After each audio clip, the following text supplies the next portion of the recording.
I'm Ryan Newman, and since I started with Indiana Donor Network and Driven to Save Lives, I found out that some people think that they can't be an organ donor. The truth is, anyone can sign up to be an organ donor. Anyone? Anyone? Are you sure? Yeah, I'm sure. Anyone can sign up to be an organ donor. So don't count yourself out because somebody's counting on you. Go to driventosavelives.org and sign up today. But my heart's going to you, Ryan. Love that shirt.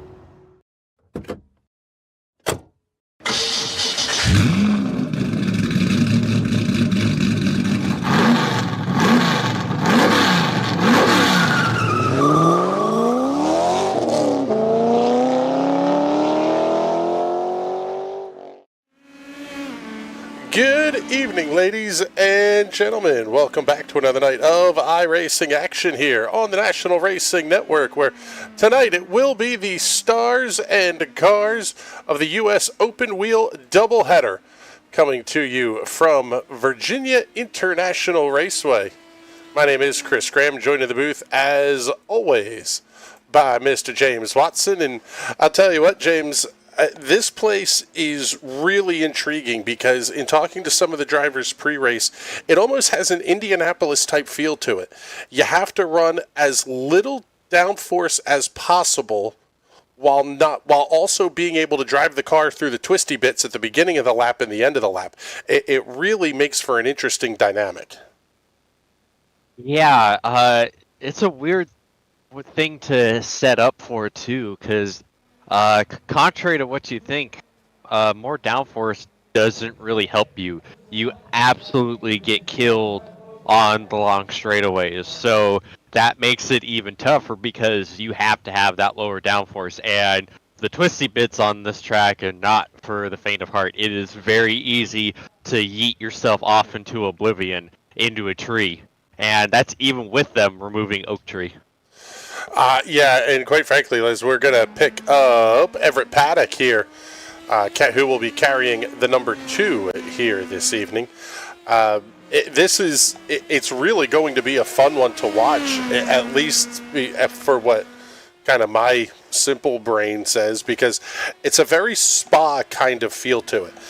Here, as we're following along with Everett, running his way up through Snake.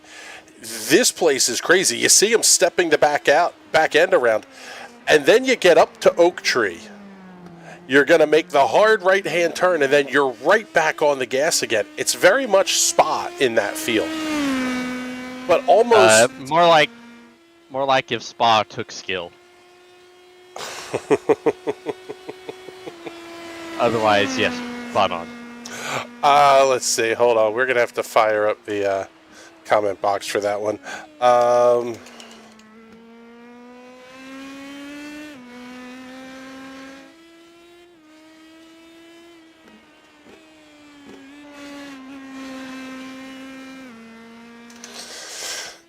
It doesn't happen often, but James, I think, has definitely earned this one to pop up on the screen here. Well,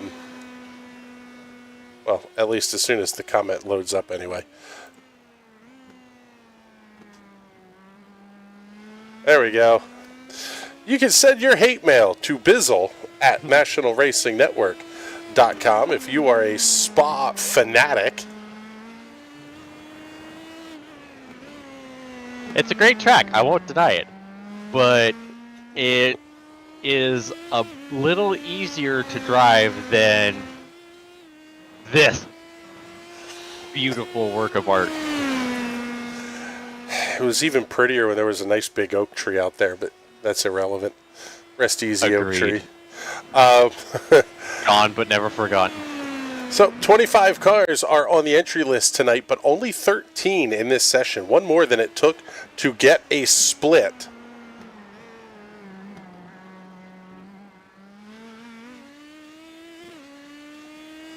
So it'll be a 13-car top split and a 12-car bottom split. Seeing on lap 1, Mike Holler having an off-track, Liam Loisel, Nagisa Yoshikawa, Brian Molitor. A lot of drivers having some trouble here on lap number 1, so they're only going to get one crack at this. You get an off-track, it's going to cost you a 1X in safety rating and the lap doesn't count. That might be the more important part of this. Because here qualifying can make a big difference. The draft can help you a bunch, but there's only so much that it's going to be able to do. As Nick Daly is the first car over the line. He was a monster in practice, up 0.8 on the field. 142.536. He's about a second off of the fastest lap he set in the practice server that was up just prior to this. Mobin Khan going to be second quick. Brian Labarge, Everett Paddock, Rod Eskew, your top five. Mike Holler slotting into the sixth position, but a full 1.7 seconds back. David Porcelli also out on the racetrack. Let's take a look. Oh, let's see. We'll hold on here. The law firm, Alexander Wesley Hazelworth with a new quick time. 142.0494, almost 5 tenths up on teammate Nick Daly. Couple of downforce racing cars at the head of the line as we are down to 3 minutes and 20 seconds remaining. David Porcelli slots into position number 2, 142.274. That's a 42.27 with a 4 for David Porcelli. Things shaping up to be significantly closer than what we saw in some of the practice sessions. Sean Dunham having an off track. His first lap does score. Got him up to 11th on the board at a 145.606.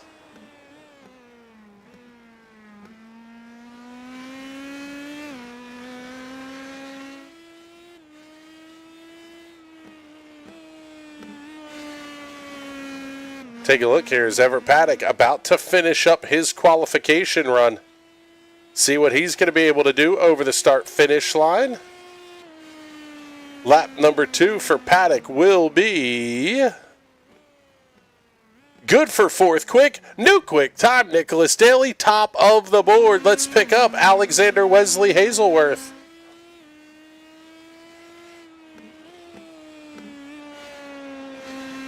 Liam Loisel up to the 5th position. Brian Labarge qualifying in 6th. He gained about 4 tenths from the practice session earlier tonight. Porcelli over the line, Hazelworth over the line for lap number 2. And Hazelworth does not improve. He's going to be 69 hundredths of a second back. Let's pick up David Porcelli making his way over the start-finish line. Lap number 2 for Porcelli will be faster, but not an improvement. 1 minute 42.274. Nagisa Yoshikawa finishing up his qualifying lap. Last car on the racetrack that will be able to set a time is the number 6 of Brian Molitor. Everybody else has all 3 laps in the books, and he will be done as well. So pole sitter tonight will be Nicholas Daly with a great lap time. 1 minute 41.900.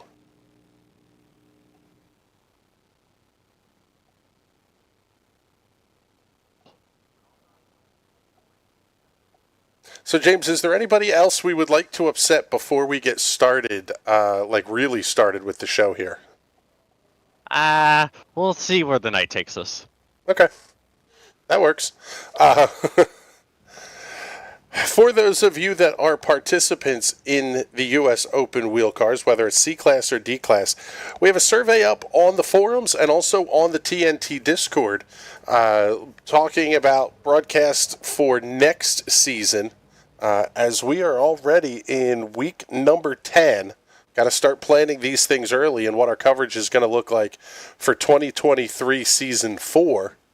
Let us know your thoughts if you haven't already answered the survey yet. For those of you that have, we greatly appreciate it. Also ask you, it's 9 questions and takes about a minute and a half, so not exactly deep stuff here, but ask your thoughts on the job we're doing as well. Let us know your thoughts, and quite frankly, there's some responses that we are already actively working on things to try and improve the show for you here. So before we get too deep into talking about that, let's get ready to see our starting lineup here as the field is going to get ready to roll. Starting on the pole for Downforce Racing with a lap time of 1 minute 41.901. will be the number 3 of Nicholas Daly. Lining up to his outside, the law firm, Alexander Wesley Hazelworth, carrying the Scuderia Ferrari colors. It's a Ferrari. A real Ferrari. No, it's a pretend race car Ferrari. Whatever, never mind. Row number 2 will have David Porcelli in the number 1, about 3, almost 4/10 back. Lining up to his outside will be the number 2 of Everett Paddock. Row 3, Liam Loisel in the number 7, alongside of the NASA Meatball of Brian Labarge.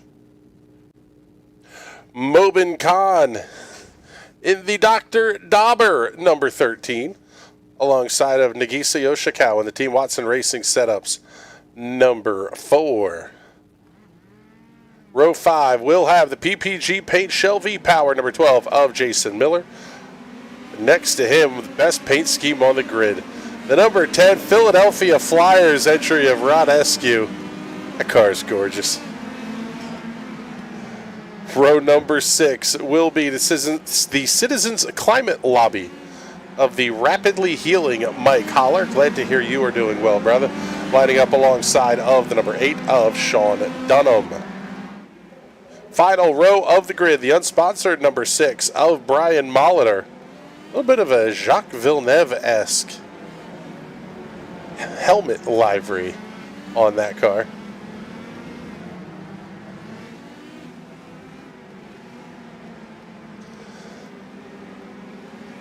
Now, I'll tell you what, James, the heavy iron is up at the front in this one.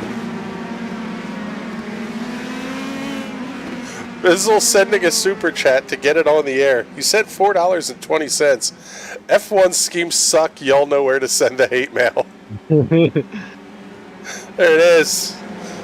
Bizzle at nationalracingnetwork.com. Field making their way under the Michelin Bridge. We appreciate the super chat. Does that mean I have to add Bizzle's name to the list of super chatters in the opening credits now? I guess we do. Probably. Yeah. That's all right.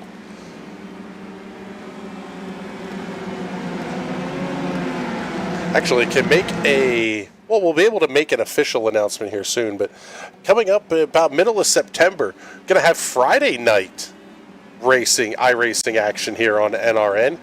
Hour-long shows for the NASCAR Gen 4 cars, the ARCA cars, basically. Bizzle will be taking the lead on that one, both production and play-by-play, so thank you very much, Mr. Bizzle. The AJ Camargo saying, F1 schemes equals death. Yep. Yes, that is one we can absolutely agree on. But we'll see. I mean, the law firm is having a heck of a season here. He's the exception to the rule. Yeah, it's usually... isn't it more kind of like Ayrton Senna paint schemes? And Red Bull. Yeah, and Red Bulls. I can't even say Mercedes, because Christian Jasper runs an absolutely stunning one that has his sponsors integrated onto the Merc livery. Gorgeous. And he is very much not a weapon. Yeah, he's very much not the missile that knows where it is at all times.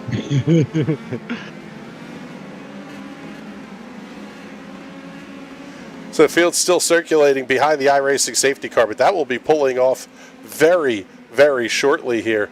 Taking a look at the C-Class point standings, Carter Lundy, your points leader, sitting on 1072. 1054, Everett Paddock. Nicholas Daly, Alexander Wesley Hazelworth, all within striking distance, within 100 points. As the pace car is in, green flags in the air, we are underway here at VIR. It's going to be a great start for Daly. Hazelworth not going to be able to do anything. Porcelli inside of Paddock. Now he's going to try to have the look to the right side of Hazelworth. Oh, a couple of cars going around towards the back of the pack. Jason Miller, let's see. Liam Loisel, Mobin Khan are going to be the two that are backwards. Nagisa Yoshikawa involved in that as well. All three cars will have to tow. It's been such a rough season for Yosh.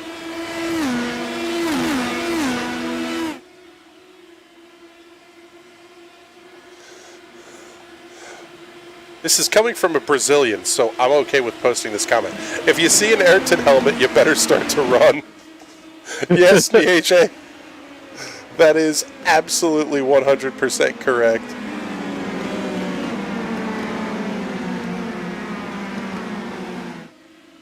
Let's take a look here at the instant replay and see what happened back in the pack.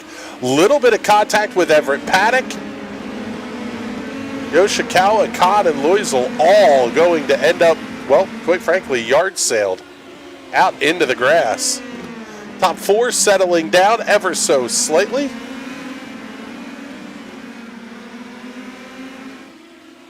Let's slide back a little bit farther here. Pick up Brian Labarge, Jason Miller, Brian Molitor, and Rod Eskew. That is a fantastic battle as well. As the field is going to come around to complete lap number 1 of 15 here in this one.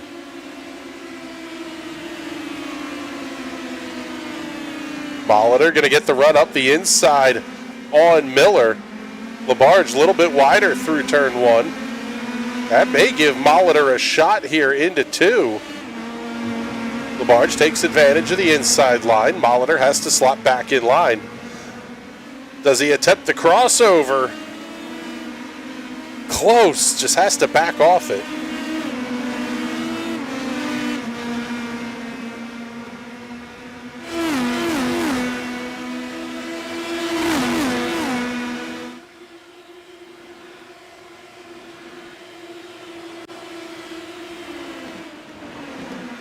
Side by side through the S's. That is interesting.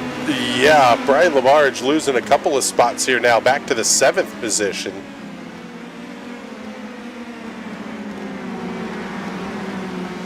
Derek Castor checking in saying, similar to Jeff Gordon and Dale Jr. paints on the ovals. Run.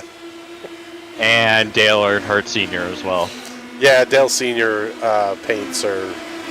They're either really good and they're kind of unique. It'll be like the Peter Max car, the Atlanta Olympics car, something like that. That's somebody that probably knows what they're doing. If they're running the default Wrangler scheme that's available on every oval car on iRacing now, those are the ones that are kind of terrifying. Yeah.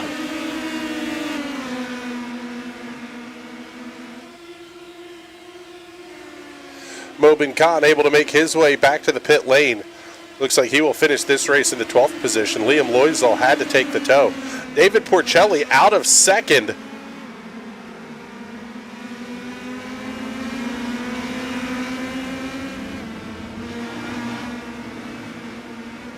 Sets a new fastest lap of the race, 1 minute 42.677. And he is going to start to gain ever so slightly here on race leader Nicholas Daly as the field works lap number 3. Yes, Bizzle. He says, or TWRS schemes. Also factual. Yeah.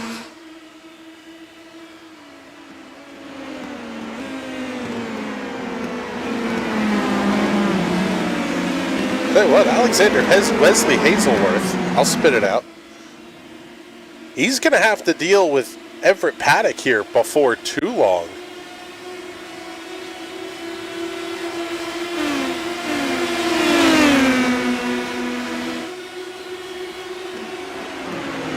On the subject of TWRS schemes, driving through Watsonville, Pennsylvania, I saw a Chevy Silverado painted in your radioactive yellow color. It was as terrifying in real life as it is in the sim. That person has good taste. Yeah, in psychedelics or something. David Porcelli puts up another new fastest lap of the race. 1 minute 41.846. First car we've seen tonight down in the 41s, and the gap is now down to half a second.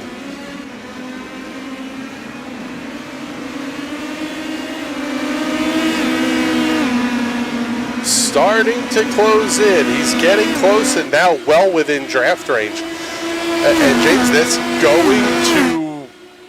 that comes into play here in that very much Spa kind of effect. The draft is huge around this place. Yeah. So if he's so close. If he can get up there, it's sure gonna be a party. Well, and you also sort of have to time it. You don't want to catch him here. You want to catch him down the straightaway where you can complete the pass before the next corner or into the next corner. So there is a little bit of strategy to where you actually want to catch the guy in front of you.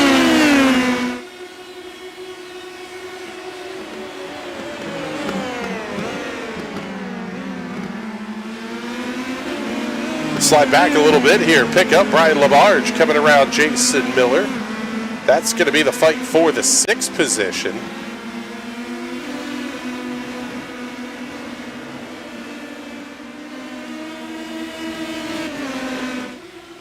Porcelli having the look on Daly for the race lead. He's going to be outside heading to turn number 1. It's a tough part to go side by side through, though practically any part on this track is really.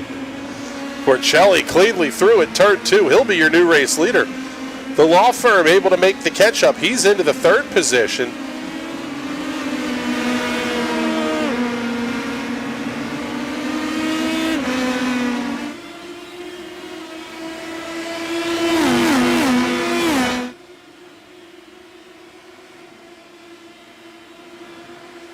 Man, Daly is going to be right there to strike back, though. 3 cars all within a half second of each other. Now here comes Hazelworth having the look. He has to back out of it. That brings Everett Paddock right to his attenuator. A little bit of a bobble for Porcelli exiting Oak Tree.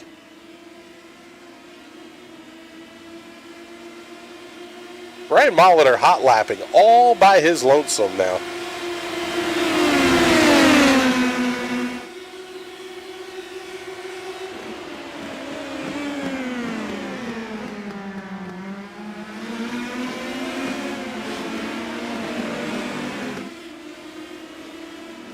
Two seconds to the car behind him, 4 seconds to the 4 race leaders just ahead.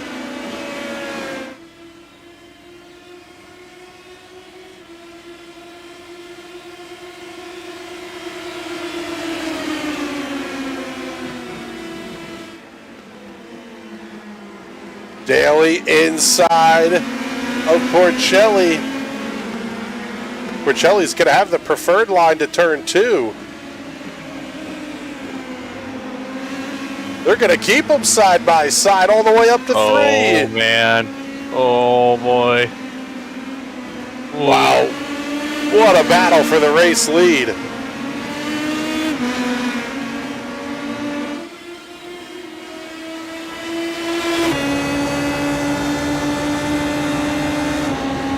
Let's go on board with Alexander Leslie Hazelworth as he's following these two. He's got Everett Paddock right behind them. You can see in the rearview mirror, Paddock not going anywhere either.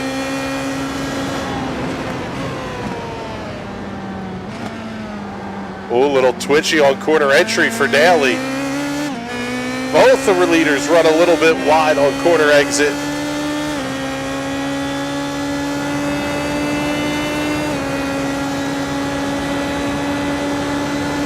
Hazelworth going to have a great run up the back straight.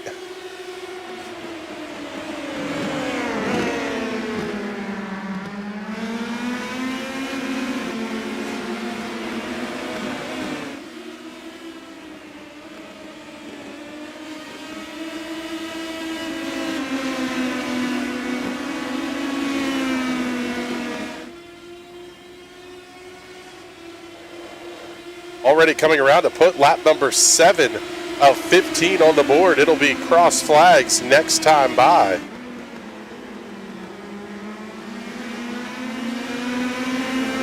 Top 4 all still sitting nose to tail. Other good battles that we have, Sean Dunham and Mike Holler. They're running through turn number 1. Also just up ahead, Brian Labarge and Jason Miller.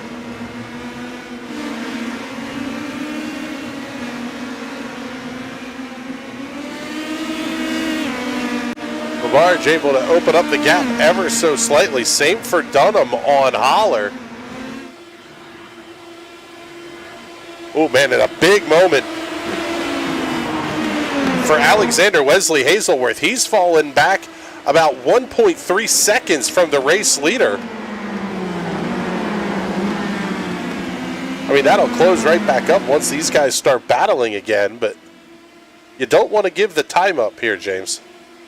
Yeah, if they start battling, because, you know, it's not like these two don't know what they're doing, so they may just stay pat until the last couple laps and try to build that gap up. Yeah, that could be a strategy call. Now, obviously, they're not in the same discords. They're not going to talk strategy over the in-sim communications. But David Porcelli's not a dummy. He knows he has the gap, and if he stays in line, they're going to stretch that gap ever so slightly. You can basically almost guarantee it's going to be a 2-horse race. Yeah, and that's worth its weight in gold. Although we say that, and he makes the move outside of Daly into 1.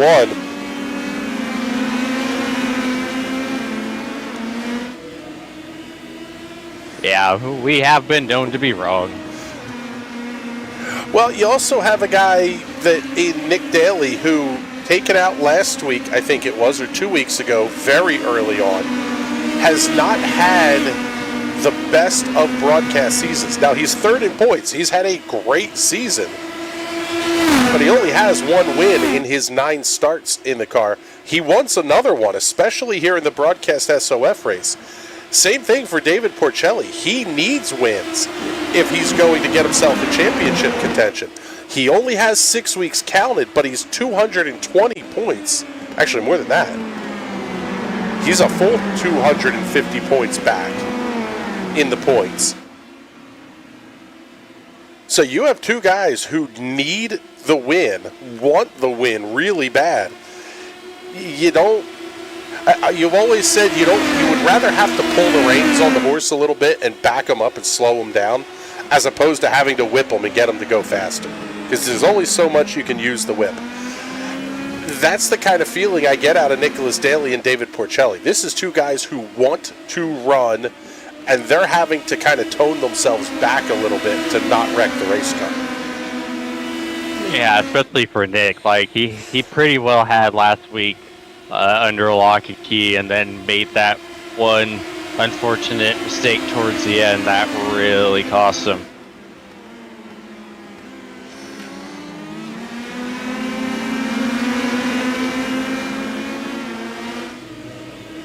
So Daly able to hold on to the point, even with Porcelli running that wide lane.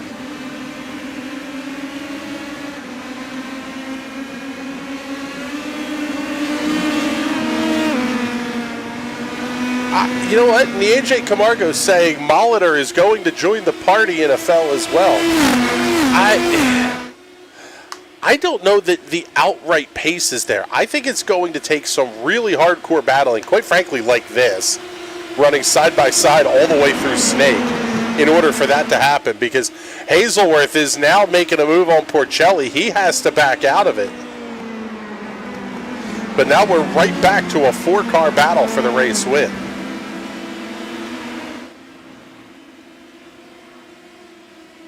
Yeah, he's hoping for a whole lot of side-by-side, a whole lot of chaotic side-by-side. He's like, come on guys, just battle a little harder.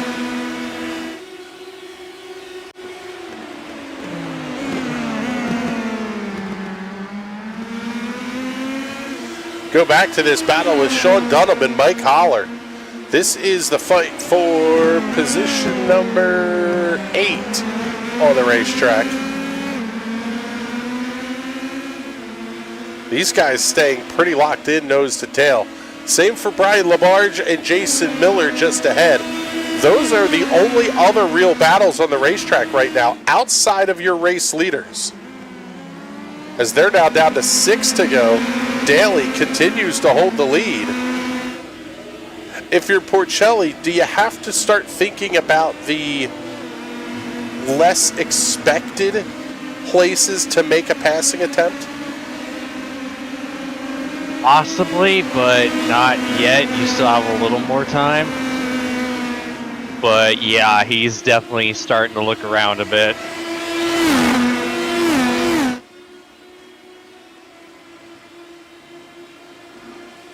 Pulls out a line down the, I guess, kind of short shoot into Snake.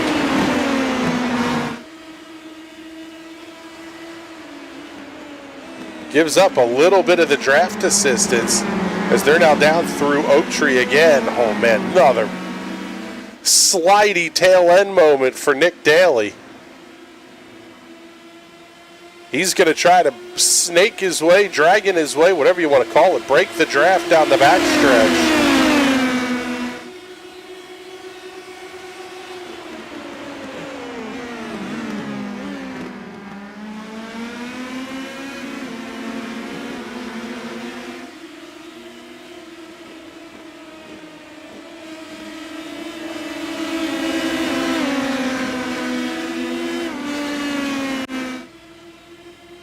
It'll be 5 laps to go here at the start-finish line for Nicholas Daly. You know he's going to cover the inside lane. Porcelli again has the look to the outside. A little bit of trailing throttle oversteer, it looked like, in the middle of that corner. He tucks back in line.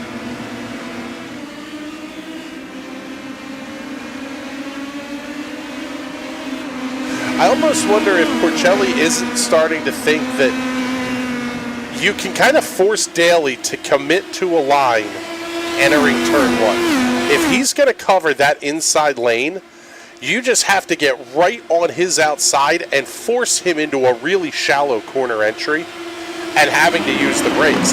If he comes off the white line at all, that means he's opened up the inside of the corner, and then you can try the little bit of a Pruitt fade and try to squeeze him wide. Pretty much. Gonna be risky because you don't have a whole heck of a lot of room to work with, but it's definitely a strategy that you might have to look at. I can't believe they're gonna go side by side through here again.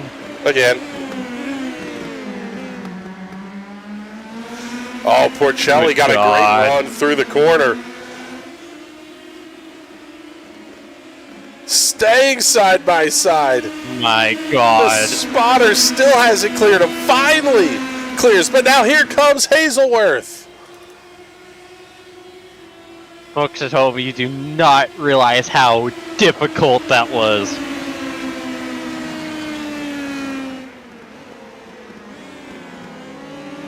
Oh, big wiggle for Hazelworth.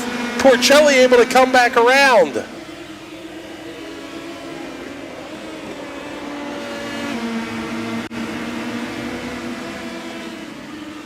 That was more than a moment for Alexander Wesley Hazelworth. But kind of no harm, no foul. He's right back to where he was. And AJ Camargo, you were not wrong. Brian Molitor is now within about a second and a half of the top 4. If they keep this up, he may get there by the end of this thing. Great point in the comments. Don't forget we had trouble in the last laps last season here at this racetrack. Yeah. With 4 to go, this thing is very much not over yet.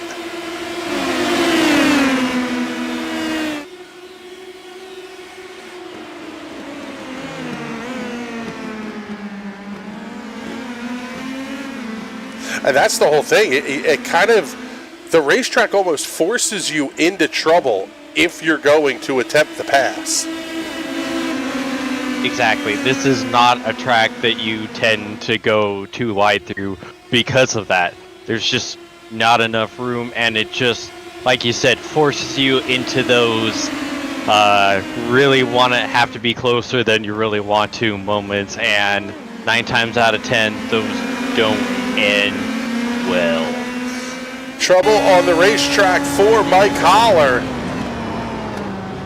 Ooh, just lost the back end a little bit. Oh. May have had some help, but tough break for Mike Holler. As we go back to the live look, Porcelli is right there. Let's do one more quick look at this one, see what happened to Mike Holler. And yeah, it looked like back end just stepped out on him and unfortunately straight off and into the tires. We come back to the race leaders. Oh, that's so tight. Porcelli able to force his way through.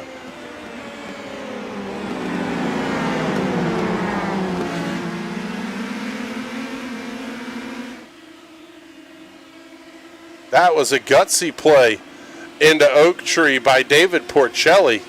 He's able to capitalize.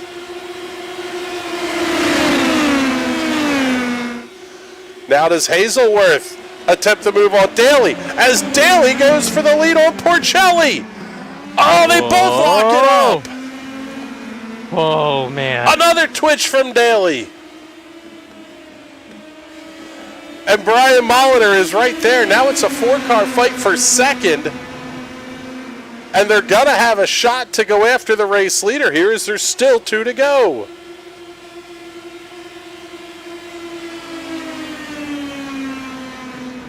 Nick Daly goes from the race lead to 5th in a lap. Such is life in the PM18 SOF.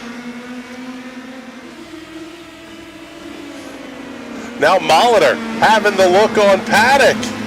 He's trying to put himself up onto the podium.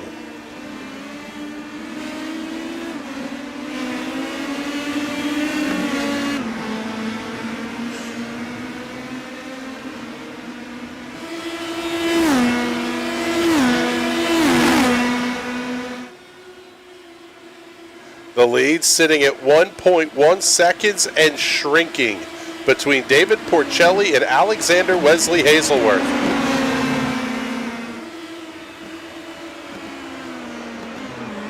Nick Daly's going to have a ton of work to do just to get that car back onto the podium.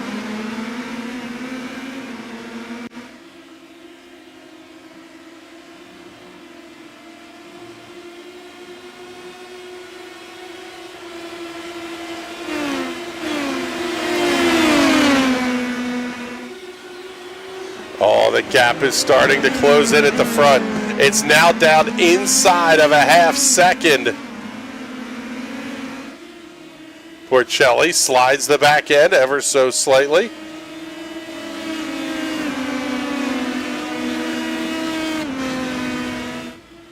Oh, and Molitor's off the racetrack. He slides wide. Everett Paddock also off the racetrack. Now Molitor and Daly going to be battling for third as the white flag's out, 1 lap to go. Oh my goodness, so much going on. Oh! Molitor. He almost did it again. Yeah, Molitor way wide trying to get caught up to Daly. Back at the front of the field, it's still 0.4 of a second.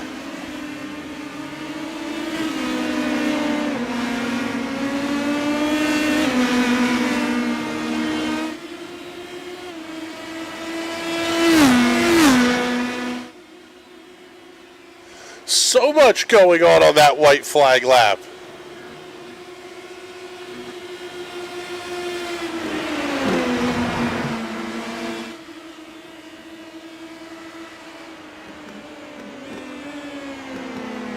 We'll show you the instant replays of some of this action before the victory lane interviews, but man, we've got a whole lot going on. There you see 1, 2, and 3, 4.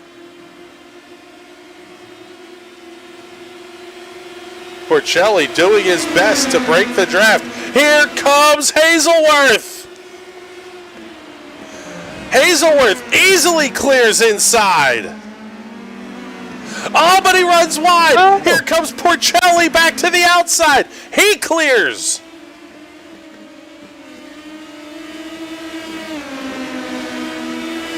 Off the final corner. under the twin checkers. Who's it gonna be? It's less than 2/10. Porcelli gets the win at VIR. Hazelworth comes home second, Daly third, Molitor fourth, and Everett Paddock finishes the top 5. Sean Dunham off the final corner. He will come home in 6th. Rod Eskew over the line in 7th. There is your race winner, David Porcelli.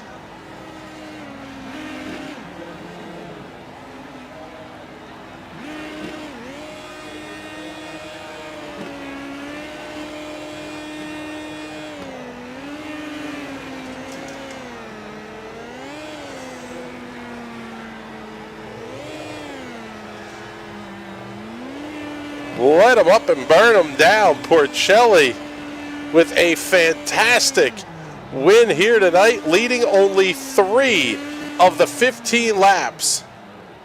Nicholas Daly, your third place finisher, leading the other 12. But there was a whole lot that went on there on that last lap. Let's take a look at the instant replay here. Daly. Oh, Paddock had a big lockup. That's what got him off the racetrack. Then you have Molitor getting off the racetrack just ahead of that. That's what allowed Daly to catch up and make the pass down the front stretch. All sorts of stuff going on there, but ultimately that's what put Nicholas Daly back up into the 3rd position. And as we get ready for our Victory Lane interviews, let's first show you our race results. Porcelli, Hazelworth, Daly, Molitor, Paddock, the top 5, followed by Dunham, Eskew, Yoshikawa, Labarge, and Liam Loisel finishing 1 lap down in the 10th position. 11th to Jason Miller, 12th Mike Holler, and 13th to Mobin Khan, going out very early in this race on lap number 1. Let's bring him into the booth. Our race winner tonight, Mr. David Porcelli. And, man, I'll tell you what, that was a little bit crazy, a little bit insane, a whole lot of battling going on. Talk us through the night because, man, we enjoyed the show watching you guys. Oh, my God. Exhausting. First of all, it's nice to be back into the swing of things. Nick and I and Alexander, we're all battling for the points in the championship. So, like, these races are so critical.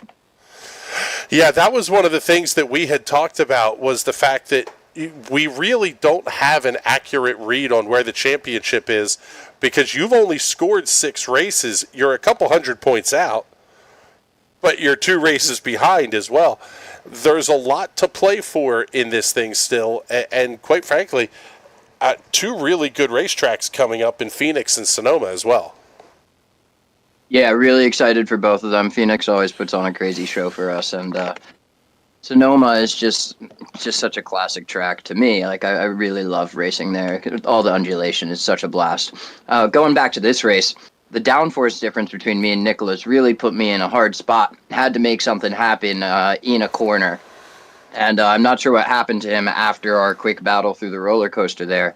But I noticed he fell off the relative. So sorry to that for Nicholas. Just like I like all of my competitors to be able to see it through to the end. And I'm always gutted when the race ends a little bit more early than it should. Well, it's funny that you say that because he came back to finish 3rd. Oh, awesome. So definitely not a drop week this week. Yeah, no, definitely not a drop week for Nick Daly. And that was kind of the fun thing. I mean, even that last lap battle with Alexander, you guys were really going at it. And to the battles with Nick, James and I are just kind of screaming at each other at times because there were places here that you can't go too wide in a race car that you guys were absolutely too wide and foot to the floor. Yeah, it's just getting so fun in this series, and I'm glad that the participation's picking up a little bit here because the racing has just been so phenomenal for like 2 years now, and I look forward to it every week. hats off to Nick and Alex for an awesome race, and I hope to see them in the next one. Yeah, looking forward to seeing you guys here in the USF cars in a little bit. But before we let you go, David, congratulations on the win, and do all the big sponsor plugs and thank yous here, too. Yeah, absolutely. Shout out to Satellite Racing. Special thanks to Mr. James Watson and Team Watson Racing. Woot woot, what up? Shout out to Racecraft One Indianapolis. Hi to the family. Thanks to National Racing Network for an awesome broadcast every week. And I hope to see you in a few minutes after the next race. All right, buddy. Thank you very much. We appreciate you coming to pop in here with us. And let's see, our second place finisher tonight, Mr. Alexander Wesley Hazelworth. Good Lord, man. You were third, fourth for a lot of this race, watching the incredible battle happen in front of you. All hell breaks loose. You're running second. You had a shot at the win on the last lap. Did you have as much fun driving it as we did watching it? Yeah, it was a lot of fun driving and watching those two battle it out. It was trying to see where I was faster, where I was slower. And it was like sector 2. They just ran away from me. Yeah, and it seems like there's some times where you almost just have to kind of sit, and you can't be too close to that fight, because if something happens, you're in the middle of it. You can't be too far back. You're going to lose the draft. That has to be a delicate balance to try to manage behind the wheel. Yeah, that's exactly what I was thinking about. And then when they started getting squirrely, I don't know, halfway through the race, I was, I was sort of sweating. Yeah, one of those deals that pucker factor Zulu for a little bit, and then you get your shot at the win. Is there anything you would have done differently on that final lap? The gap was a little bit big that you were closing in, so we knew the move would have to come late, and you I guess gave the best shot you possibly could at it. I think if I would change anything, I would have actually stayed behind instead of gone for the dive and go for to be close for the last corner for the final stretch, since I think I had lower downforce. Yeah, that was interesting to watch the downforce levels play out. It's kind of difficult for us to see on the cameras, but you could tell who had more, who had a little bit less. That was a fun thing to watch as the race played out. But Alexander, congratulations on the podium here tonight. And before we let you go, make sure you do all the big sponsor plugs and thank yous. Yeah, thank you guys for the broadcast. All right, buddy. Thank you much. We appreciate you coming to hang out with us here for a few minutes. And now I am really interested to talk to this guy, because Nicholas Daly was the dominant car in the vast majority of this race. Stuff started happening. You ended up off track. Then other cars were off track ahead of you. You went from first to fifth in a lap. You finished third. Talk us through those last kind of 3 laps, because that was really where the insanity happened for you. Yeah, man, that was crazy. It was another, I guess, sad ending to the race for me. Where it was all going great, and then a few mistakes. I guess I overheated the tires a bit, trying to push and stay ahead of David. But yeah, I guess the last lap is the only lap that counts to lead. Yeah, and I don't want to say it's... you feel bad, because you watch the dominant car up front have a great battle with David like that, and then it all just kind of went away. How do you recenter yourself and get to that point of saying, look, this race isn't over yet. I can still get back up to the front? Well, I thought it was over once I went to fifth. Because it was like one lap to go. Yeah, I was like, well, there goes the win. But yeah, I guess, unfortunately, Everett did the exact same thing I did, with just clipping that curb and then getting the car sideways there. And then I forget who it was in front of me, but he went off track in the grass like I did the previous lap. So I guess kind of lucked out and got those 2 positions back. So yeah, it's I guess happy to get on the podium at least. Yeah, great drive for you, and quite frankly, it's going to be good for the championship hopes as well. This was a pretty decent SOF here tonight. Congratulations on that, and before we let you go, make sure you do any of the sponsor plugs and thank yous that you'd like to get in here as well. Yeah, as always, shout out to Downforce Racing for the setup work. It was a pretty good setup this week. shout out to you guys for putting on great broadcasts, and shout out to all my buddies watching the stream. Thanks. All right, brother. Thank you much. We appreciate you coming to hang out with us here. And, man, I'll tell you what, James, Showtime in Virginia has lived up to the expectations so far. And I am fairly certain we're going to get more of it coming up here in just a little bit as well. Yeah, a classic circuit put on a classic race.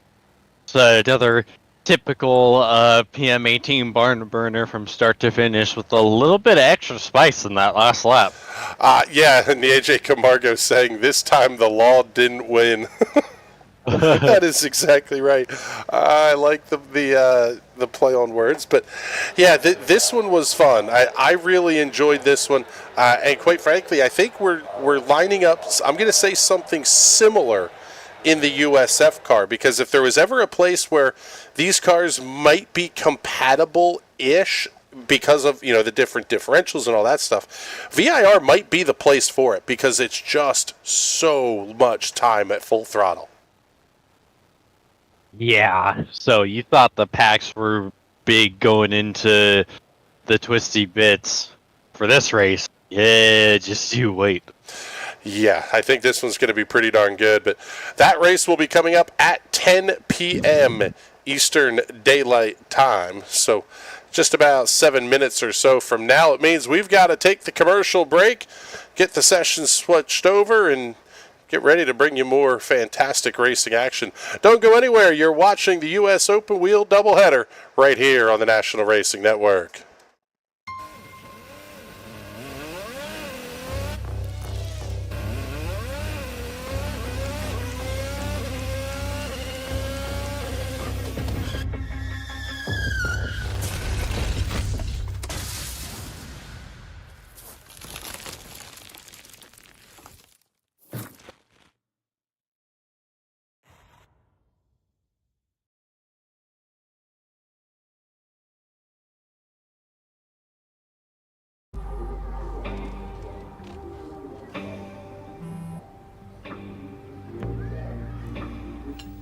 I don't know why you're so sad. You've got a roof over your head. Bro, you gotta stop with that depression stuff. That's a white people thing. Escúchame, en esta casa, los hombres no lloran.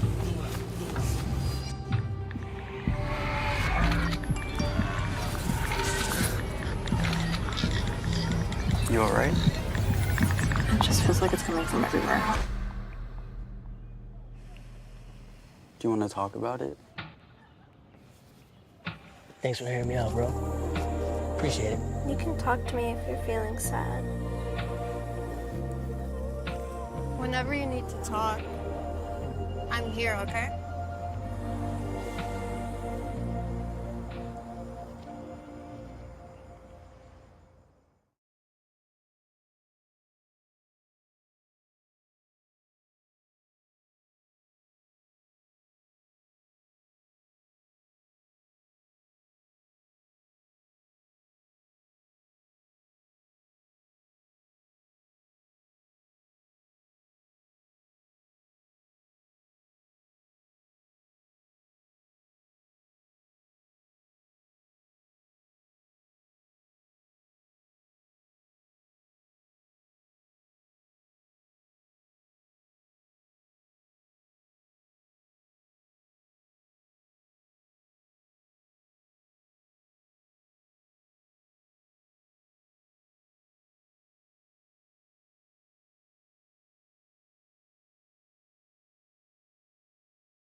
I'm Ryan Newman, and since I started with Indiana Donor Network and Driven to Save Lives, I found out that some people think that they can't be an organ donor. The truth is, anyone can sign up to be an organ donor. Anyone? Anyone? Are you sure? Yeah, I'm sure. Anyone can sign up to be an organ donor. So don't count yourself out because somebody's counting on you. Go to driventosavelives.org and sign up today. But my heart's going to you, Ryan. Love that shirt.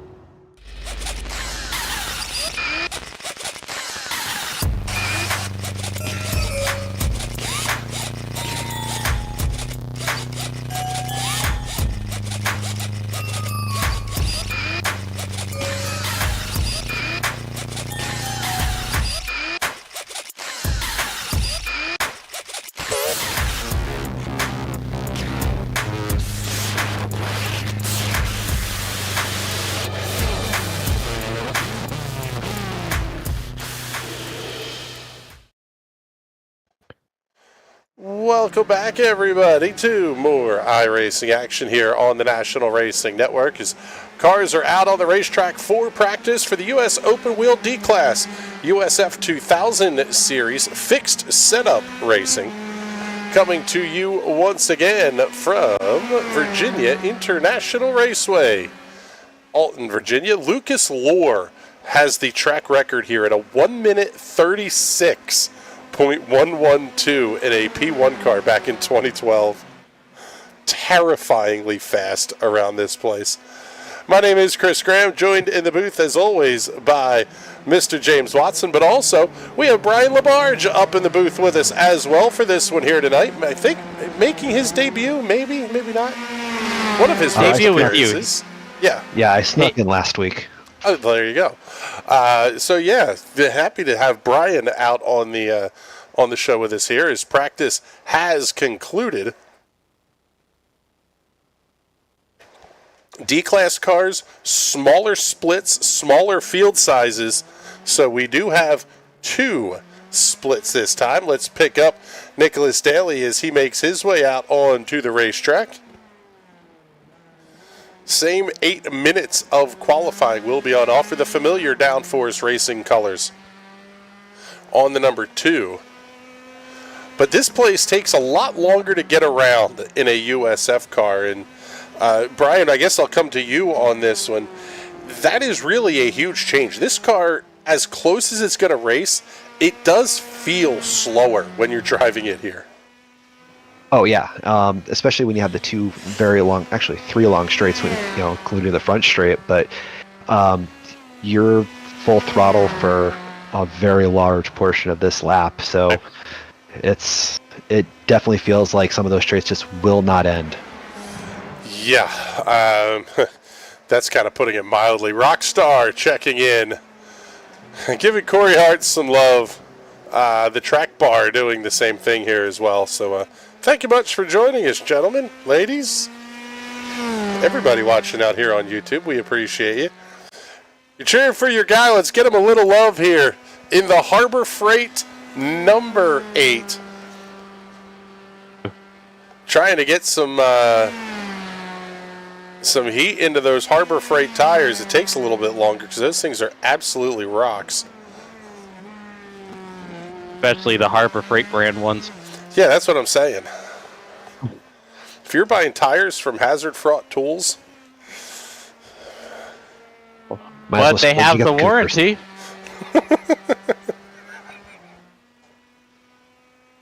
Yeah. So Corey Hartz will come over the start-finish line and get his qualification lap started. Everybody is out on the racetrack. 3 cars setting times thus far on their out laps. Nicholas Daly at a 152 flat is the fastest of the lot. Looks like David Porcelli will be the final car to come across the timing lines. Also in this one, Nagisa Yoshikawa in his Team Watson Racing setups entry.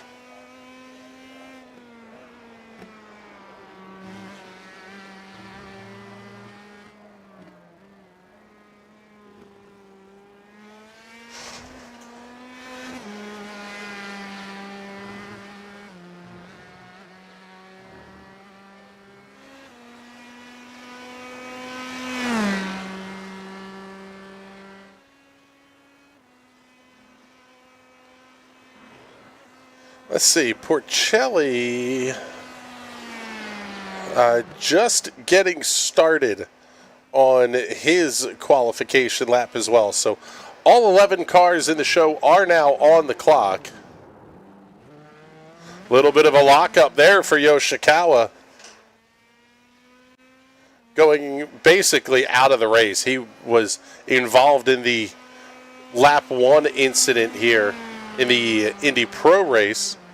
Looking to pick that back up here in the USFs.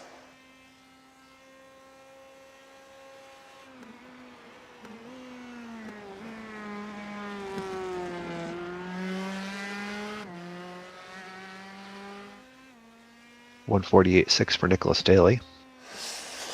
Yeah, that's a pretty good lap there. Corey Hart, 0.6 of a second back. Brian Molitor, 31 thousandths back. It's a 53.383 to, actually, no, hold up. Let's resort that. 48.558 to a 48.670. Brian Molitor. To third as Declan Webb goes quick time. Joao Barbosa up into the 4th position. Corey Hart's going to hold on to 5th. Exact times. 49.262.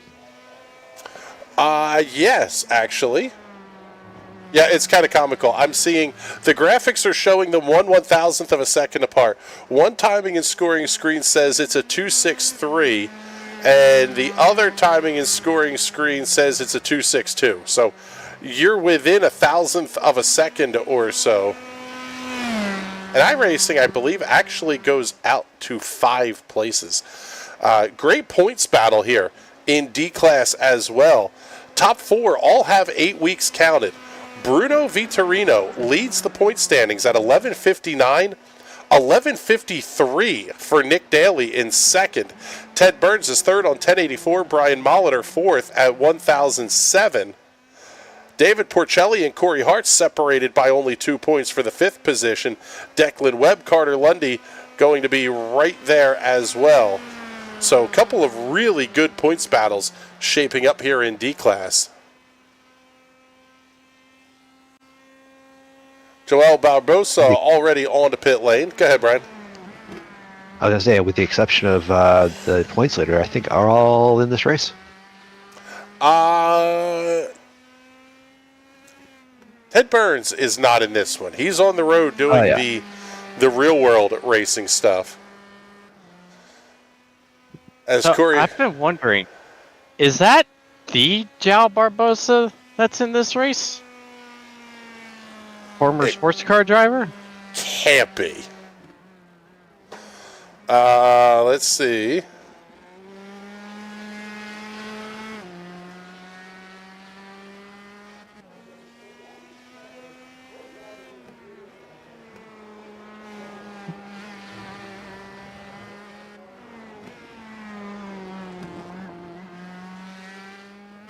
So Corey Hartz improves his lap time to a 48.923, and David Porcelli, he's at a 49.265. So again, very, very close to thousandths in that 5th and 6th spot.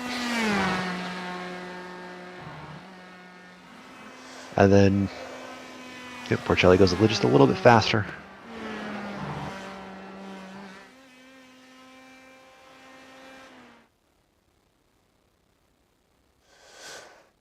Let's see. There we go. Let's pick up Nicholas Daly there.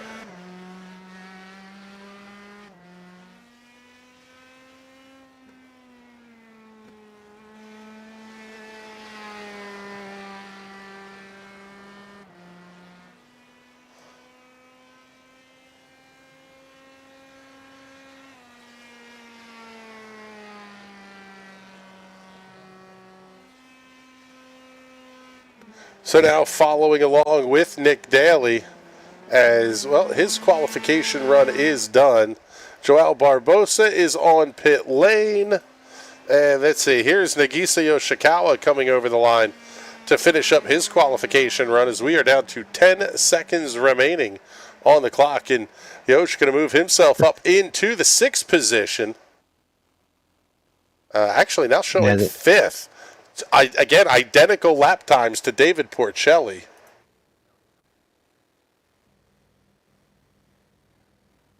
just goes to show you how good all of these drivers are when they're putting in lap times within. I mean, it's 4/10 between the top 6. 4/10. Yeah, you can't get closer to that, folks. Yeah, Nope. that close, and you're measuring to basically the 10,000th, and we have nearly identical lap times across cars too. This one, I think, is going to be a fun one to watch here, but first, let's take a look at the starting grid as the field will get ready to roll off of the pit lane. In the Rowdy Energy, number 5 will be Declan Webb sitting on the pole with a lap time of 1 minute 48.558. Just a tenth and change back will be Nicholas Daly in the Downforce Racing number 2. Row number 2 will have Brian Molitor in the number 4, lining up alongside of Corey Hartz in the Harbor Freight Tools number 8. Row 3, David Porcelli, 4/10 of a second back, and identical 4/10 back, Nagisa Yoshikawa in the Team Watson Racing setups, number 3. Row 4 will have Joao Barbosa III, well, number 3 anyway, in car number 11, lining up alongside of, I'm going to say this is Jan Rostenskar, out of, I am assuming, Scandinavian areas. Just based on the last name. Could be really wrong, though. Rod Eskew in the Lehigh Valley Phantoms, number 6, lining up alongside of Justin Turnbull in the number 10. Fantastic car. Yes. Good-looking race car, that Lehigh Valley Phantoms machine is. Eric Cox in the number 9 will roll off in the 11th position, inside and solo on row number 6. And if you thought going through down the straights at full throttle in this car took forever, this pace lap is rather lengthy. Yeah, no short pace lap here, unfortunately. The track bar checking in. If Corey Hartz gets a top 3 in this race, it's kids eat free at Harbor Freight on Friday.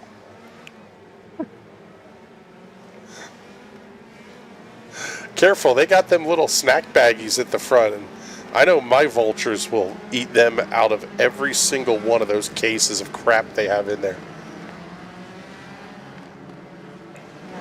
Don't tell my kids free snacks. It's bad enough eating the ones that I have to pay for. They get it from their father. Yes, they do. Let's see here. Let's go on board. Let's see if he's still there. Yeah, he's close enough.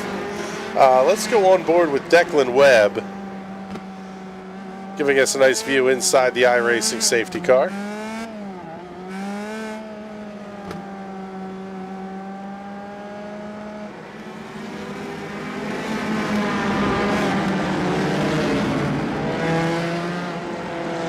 Also, coming up this long stretch of road here, especially when you're trying to warm your tires, there's not a lot of room to do that either.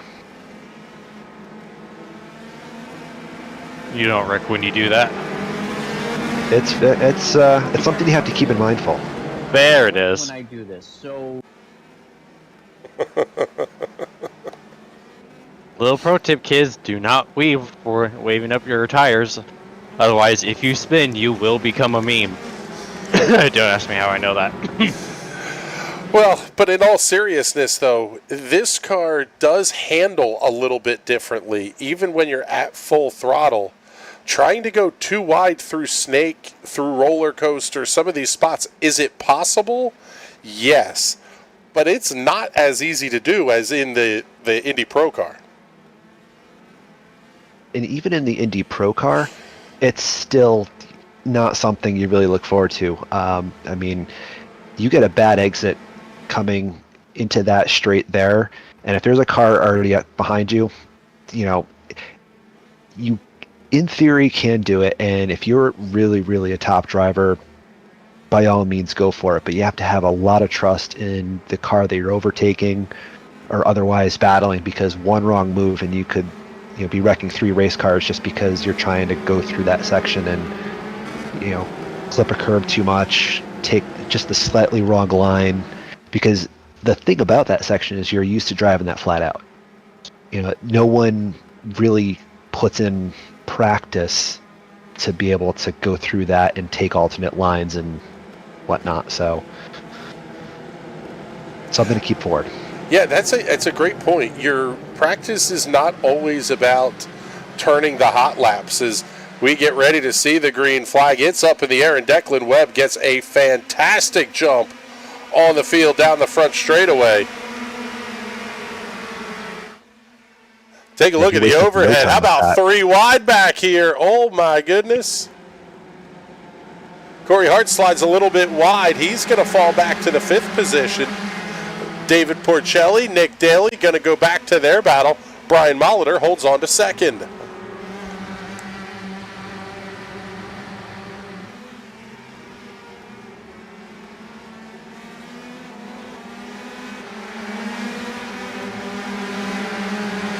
And I'll tell you what, James, this is where you have the extra 100 horsepower, where it really matters in the Indy Pro car compared to this one here. You cannot lose the draft. If you lose it, you are going to have to rely on maybe more than one car to be getting you back up to that whatever ground that you lost. Yeah, if you lose the draft, your race is pretty much over, barring some sort of miracle. Oh, there goes David. David went Yeah, down. David Porcelli. David Porcelli off the racetrack and at the back of the field.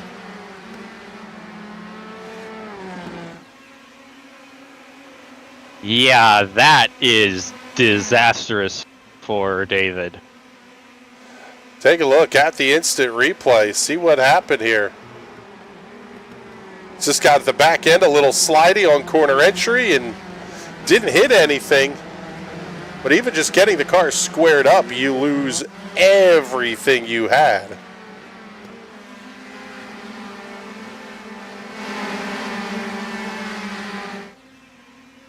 So there's your top 3, Declan Webb, Brian Molitor, and Nicholas Daly, all within 0.8 of a second. A little bit further back, Corey Hart's battling with Nagisa Yoshikawa. Yosh makes the move up to the inside. Kids might go hungry at the rate we're going here as Corey Hart's falls back to the 5th position.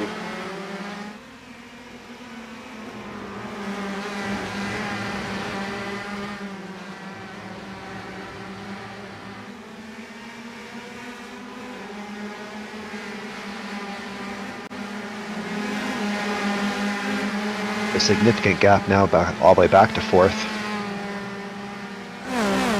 Yeah, we're basically talking a 3-horse race here at the front of this field.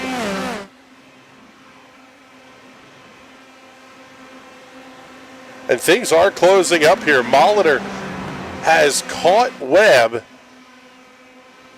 at the sharp end of the field. Daly holding on to 3rd. Molitor running a little bit wide through Oak Tree.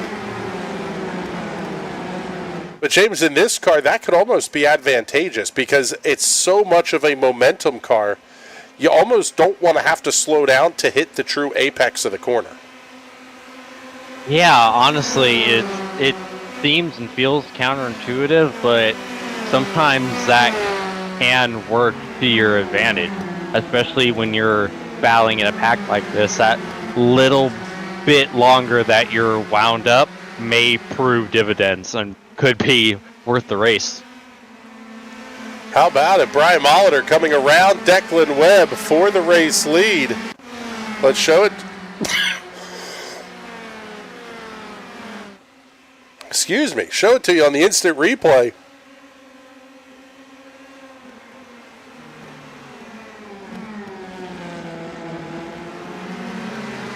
Man, just a fantastic pass.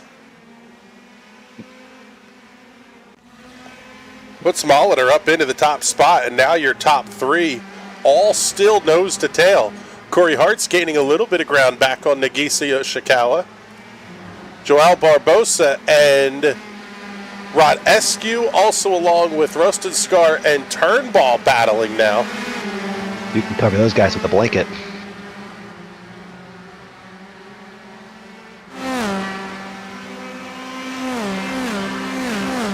Eric Cox having an off track at the back of the field. He's now going to be 18 seconds back of the race leader as things at the front continue to stay hot here. The gap right around 0.2 of a second between Molitor, Webb, and Daly.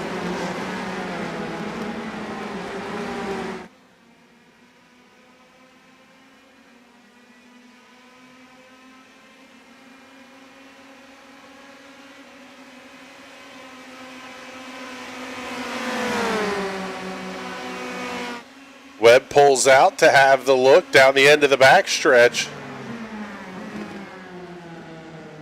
Oh, Very they close almost there. touch. Oh, man. Wow, Webb absolutely takes the nose off of Daly there, too, as he gets back in line. Yeah.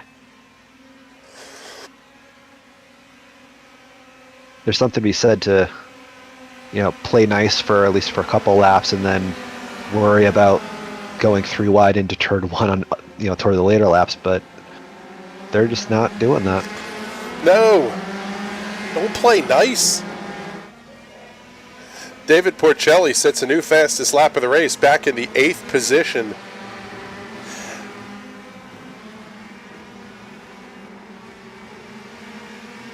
Still about 6 seconds back of your leaders, but with this race already at the halfway point, at least it will be this next time by.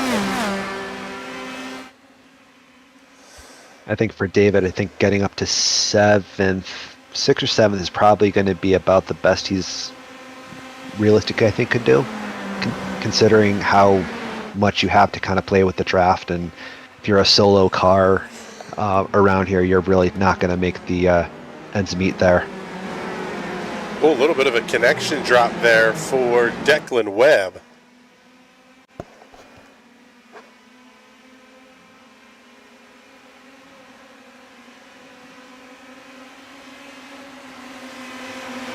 Oh, Molitor really going to have to contend with all 3 of these guys now as Daly, he tries to go 2 for 1. Little bit of a lockup on the outside. He'll have the inside lane back down into the left-hander, though. Has to slot back in line, only able to pick up 1 position. That puts pole sitter Declan Webb back to 3rd.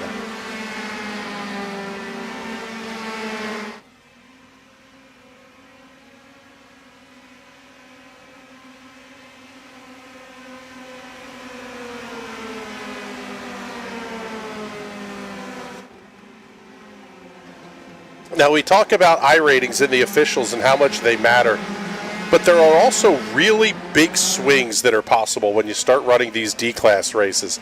As Daly, there's contact! Oh! Molitor holds on to it! But are either of those cars damaged? That was heavy contact between Daly and Webb.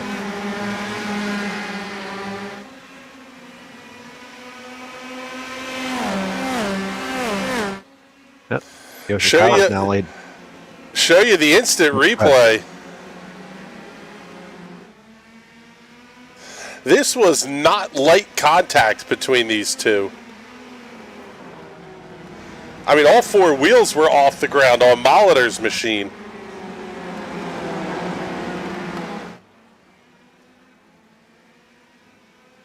I'll tell you what, though, great call you were about to make there, Brian. Yoshikawa and Corey Hartz have now caught back up to these guys with the battling that they're doing. I would say probably within draft range, especially with them running 2 wide here.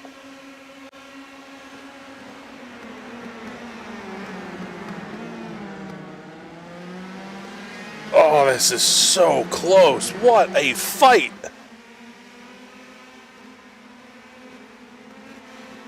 It's incredible that we haven't seen more carnage tonight. They're doing things that you should not be able to do. Yeah, getting cars airborne is never a good idea. And how about it? David Porcelli back up to 6th.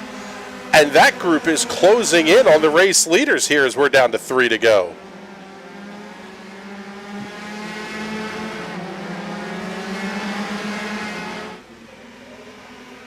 this is very similar to what happened in last week's race, where there was a lot of close battles, and then there was a minor kerfuffle with I think 2 to go, and at that point, the order was pretty much set. So this is around the same time in the race where things went a little bottoms up. Derek Castor checking in. I love Harbor Freight wings. Yep, side by side through the snake. Oh, there's contact! Oh, there it is! Oh, no! Webb's There it Corey is. Hartz is through to second. Porcelli back up to third. These two And cars they're still together. They finally get themselves unhooked, but Declan Webb going to fall back to 10th. Molitor to 9th. Yoshikawa to 8th. There's your race leader, Nicholas Daly. Corey Hartz now runs second. Kids, get the sporks ready. David Porcelli, Joel Barbosa, Rod Eskew, now your top 5.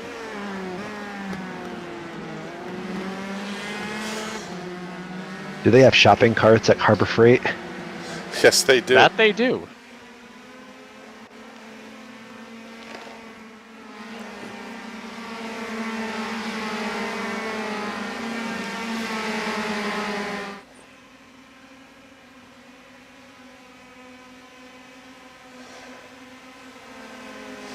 So, David Porcelli, who was last with a couple of laps to go, comes around Corey Hartz into turn number 1. He's going to put himself back into position number 2. And it's 2 seconds to the race leader with 2 to go. I don't think Nicholas Daly is in any danger. But don't screw anything up either. And he had got himself up to 6 right before that had happened. So, I mean, he did everything he had to do to get himself to this position. And, chips kind of fell where they wanted to. That's putting it mildly. Yeah. The kids want free circular salt meals tonight. And there's more side-by-side action going further in the back of the pack there. I mean, hey, say what you want about those circular sawmills, but at least they're high in iron. We got a car going around one the car tree. going around. That's going to be Justin Turnbull. He falls back to the 8th position. Oh, no. Joao Barbosa making the move on Corey Hartz to try to get himself up onto the podium. Hartz does a nice job covering off the inside lane.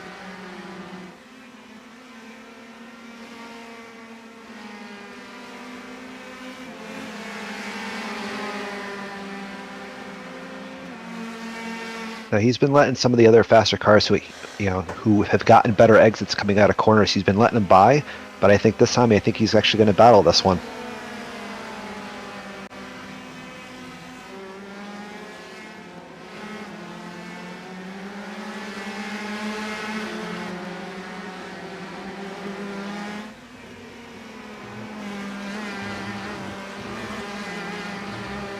So white flag is out, 1 lap to go.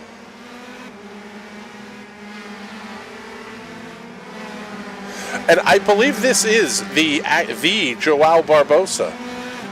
Yes, it is. That's epic. That is fantastic. Corey Hartz fighting off a Daytona 24-hour winner for a place on the podium. And I hope he gets it now. Rod Eskew right there as well. Eskew That's got to gonna have make this the a look. lot interesting. Yeah, that's gonna. He has the look into Oak Tree. He has to back out of it. Porcelli has not made up a ton of ground. But if you're Barbosa, you got a car behind you and you got a car in front of you, so this is going to be interesting. He's going to pull out a lane. Hartz is going to have Eskew there. Oh, they're going to go 3 wide. Oh, no. Oh, dear. Oh, my God. Wow, Hartz does a great job fighting back. Barbosa's off the racetrack. Eskew now looking to the outside. Eskew able to come past Corey Hartz. Drag race to the line. Off the final corner. Is Hartz going to have anything? Nicholas Daly gets the win. Porcelli will come home second. Checkered flag is in the air. Who's it going to be? I think it's Corey Hartz at the line. No, Eskew. Rod Eskew defeats Corey Hartz by 1/100th of a second. Wow. Think of the kids, Rod. Think of the kids.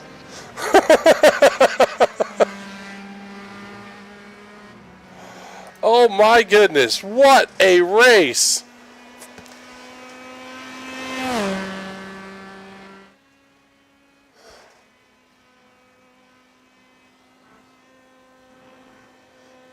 Goodness. Yeah, that's putting it mildly.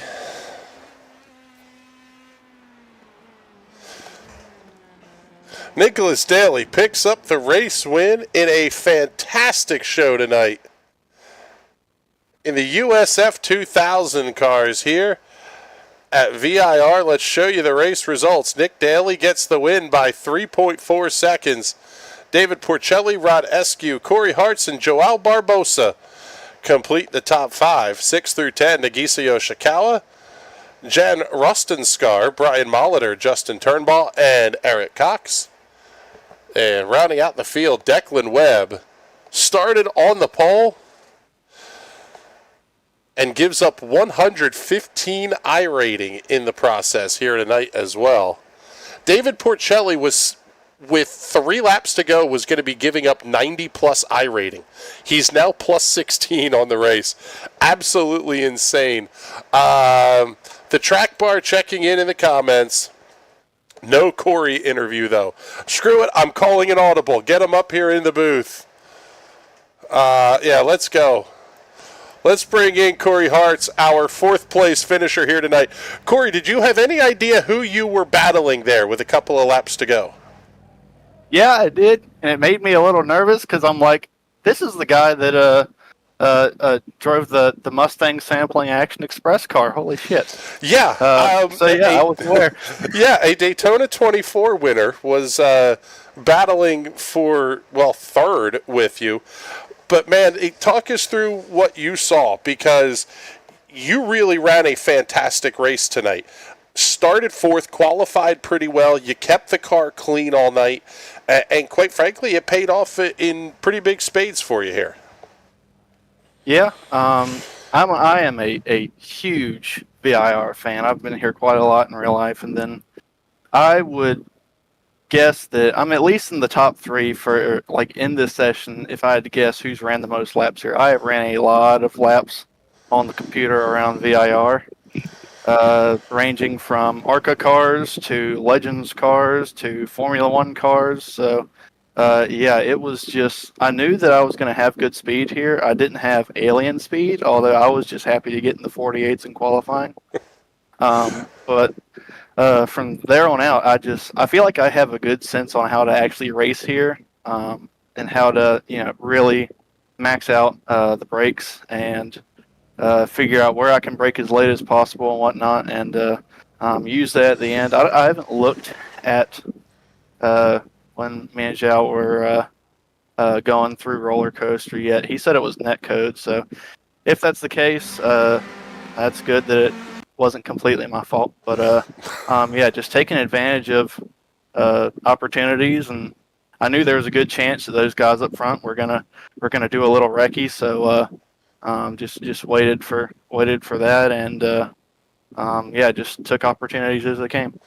Well, congratulations on a nice run tonight here, brother. I figure after that performance, you earned the interview this week, man. Congratulations on the great run, and do all the sponsor plugs and thank yous before we let you out of here.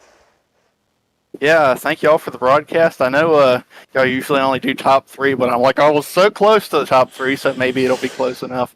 But yeah, I want to thank Sus Motor Club, all of my teammates, Dakota, Grayson, and Derek. So yeah, thanks to all my Sus Motor Club teammates. Thanks Harbor Freight, Seats, all my other sponsors, and at least one of my coworkers is was watching the live stream. So if he still is, hi Travis. Thanks for watching. And yeah, that's about all I've got for shout outs and sponsor plugs. All right, buddy. Well, thank you much. We appreciate you hanging out here and coming up into the booth with us because that show was absolutely fantastic. Let's talk to our third place finisher. He's actually fifth in the shot right now, which is absolutely ridiculous. Rod Eskew, great drive tonight. Hard charger of the race, gaining 6 positions from where you qualified. Talk us through it, man, because that was a really, really good race for you. Yeah, thanks. That one was just all about being patient. You know, I've done enough races in these cars to know that, you know, people are going to wreck. It's still a D-class series. And then, you know, I was behind, I think, Joao for a little while. Couldn't get anything to stick. Let Porcelli by to see if I could get anything, you know, from that. And then, you know, just kind of had to be patient. I think we got caught up, or we caught someone. And going in the roller coaster towards the end at the last lap, I was joking, going to push it 3 wide. And I'm like, if I let these two go side by side, they're going to take each other out. And that's exactly what happened. So. Yeah, it was a very smart drive tonight. Congratulations on it. It's a very, very good points night for you as well here. So congratulations. Looking forward to seeing the last couple of weeks here. But before we let you go, make sure you do all the big sponsor plugs and thank yous here too. I don't have too many sponsors for this one, but, you know, thanks Team Watson for the Indy Pro setup. And thanks Brian Labarge for the liveries in both these cars. You're welcome. Yes, they are 2 beautiful looking race cars. But Rod, thank you very much. Congratulations on the podium here tonight. And now we're going to talk to a guy that there is, on lap 1, there was no chance. We said he was done, and then things happened. David Porcelli comes home with a 2nd place finish tonight. Tell us how, quite frankly. It is never done. I can't believe you guys said that you thought I was done. I mean, like, if I had damage, fair enough, but no way. Don't call it a comeback. I was sort of hoping I would manage the spin and win, and after going back and watching the incident between Nicholas and the other driver, I'm surprised he didn't have front wing damage. So, you know, just that close to there being enough hell that my spin was the smallest of everyone's problems. Yeah, and ultimately that is part of D-class racing. It's that never quit, never say die mentality of center yourself and start driving the car again. Yeah, like I said last week, I don't have many drops to sacrifice. Specifically in the D-class car, I think I had used one of my drops, and I was on vacation for 3 weeks, so that's my total. So when I had my spin and lost 6.5 seconds to the leader, I knew that I had to make some salvageable points haul out of this race. Was thinking I would have to fight my way through the 4 cars in front of me, but they sort of just took care of themselves. So I was really, really quite lucky there, and got away by the skin of my teeth. I was able to pull home some points. If you go check, I know that the iRacing standings aren't very accurate, but if you go check out the forum, they do factor in drops as the races developed. They're only factoring 3 drops right now, so I'm just a bit behind in the D-class car, but after our last race in the C, I have taken the championship lead. So it looks like we're going to make it happen as long as I can just keep my nose clean and secure some decent finishes in these last 2 weeks here. Yeah, that's exactly it. Just don't screw it up over the last couple of weeks. But sometimes that's easier said than done, especially when we head to Phoenix next week and then we follow it up with a visit to Sonoma. But David, congratulations on the podium finish here tonight, the runner-up that I did not see coming. And before we let you go, do all the sponsor plugs and thank yous again. Yeah, absolutely. Thanks so much to National Racing Network for an awesome broadcast. I'm definitely going to go back and watch these ones. How about that for some carnage? Shout out to Team Watson Racing, Satellite Racing. Hi to the family. Thanks, everyone, and hope to see you guys next week. All right, buddy. Well, thank you much. We appreciate you coming to hang out with us here. And now it is time for us to go bring in our race winner here tonight, Mr. Nicholas Daly. And, man, after a race that, quite frankly, you were a little bummed with second. You got to be pretty thrilled here because there was contact, there was a little bit of everything, and clear sailing, most importantly, over those last couple of laps. Yeah, man, that was finally got to bag a win. So yeah, kind of unfortunate that we had a little bit of contact with Brian, but I think that was net code. Mostly, I went back and looked at it. Yeah, these things happen. So yeah, I guess I got the lucky end of it. So yeah, I'm super happy to get that win. Yeah, I mean, this race kind of played out the way we thought it might. Everybody in the lead was really close. Declan was really fast off the jump. And then there was the contact through the roller coaster section. Did you think the car may have been damaged in that incident? I actually thought it was damaged, I think before that. I don't know when it was, like lap 3 or 4, when I don't know if it was Declan following Brian, but they stayed in line, and then I think they lifted, or someone lifted, and then so I pulled out a little bit too late and clipped my front wing. Or at least the game thought I clipped the front wing. I think it was netcode again, but yeah, I thought the front wing was a little bit damaged after that, but just because people were drafting up pretty quickly behind me. But yeah, I looked at it afterwards, and the wing looked fine. So I think they made the damage models a little bit stronger. Yeah, and quite frankly, we'll take it because it allowed us to have an absolutely fantastic show here tonight. And man, congratulations on the win and 2 podiums here tonight. And before we let you go, do all the sponsor plugs and thank yous one more time here. Yeah, shout out to Downforce Racing. Shout out to you guys for putting on a great broadcast, and thank you to all the viewers. Thanks. All right, buddy. Thank you much. We appreciate you coming to hang out with us here. And man alive, as we go back to the scenic live looks around VIR. Oh, my goodness. What a show. Brian, we'll come to you here first. Were you not entertained? I'm always entertained. I mean, the guys who are obviously competitive and are in the top split for this. I mean, as you can tell, I mean, there was not much to choose between any of the drivers in the top 5 for the majority of the race. So it really comes down to racecraft. It comes down to, car control. I mean, there were a lot of places where, and it happens week after week when you look at these broadcasts, that you think to yourself, this is not this is not something that should be happening, but they managed to go through and pull these moves off and drive in close quarters. I mean, the skill level is definitely there.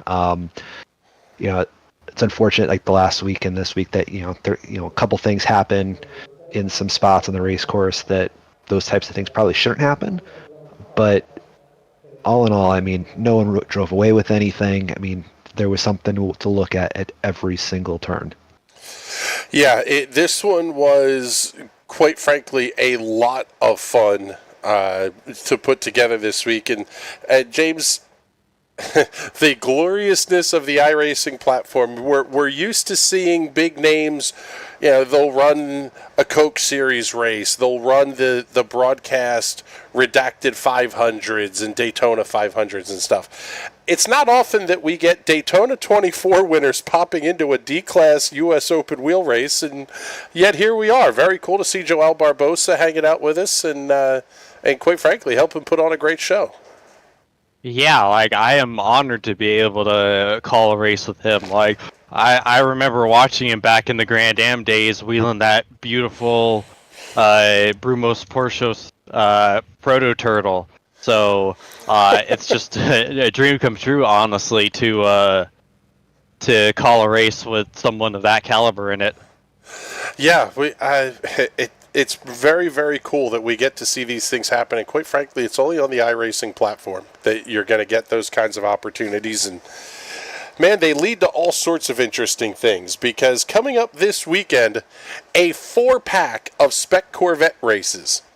Not once, not twice, nor thrice, but 4, however you say that. Quattro? 4 Spec Corvette races. So, yeah.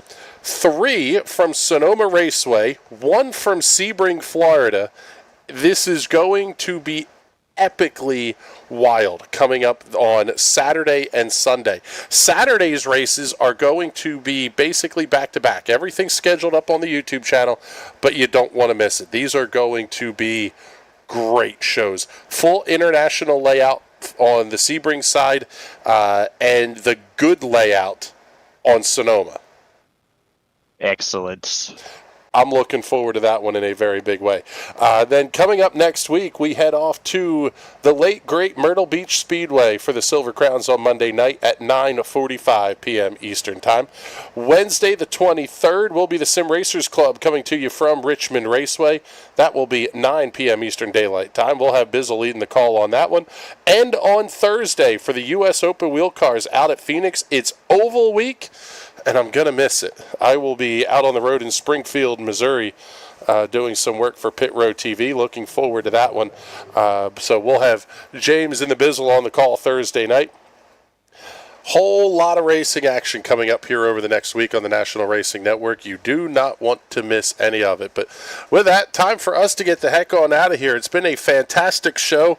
Thank you very much to Brian LaBarge for coming up into the booth and providing some, quite frankly, really good, insightful commentary here, Brian. We're going to have to get you in the booth more doing this stuff because you're good at it.